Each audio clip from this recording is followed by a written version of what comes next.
এক যে ছিল সোনার কন্যা মেঘ বরণ কেশ, ভাটি অঞ্চলে ছিল সেই কন্যার দেশ। দুই চোখে তারা হারে কি মায়া, নদীর জলে পড়ল কন্যার ছায়া। আমি তাহার কথা বলি, তাহার কথা বলতে বলতে নাও দাঁড়াইয়া চলি।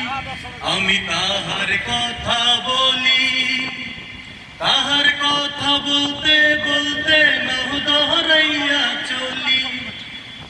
সবুজ বরণ লাউয়ের ডগায় দুঃসাদা ফুল ধরে, মূল করা কন্যার লাগি মন আনচান করে। আমার মন আনচান করে, আমার মন আনচান করে।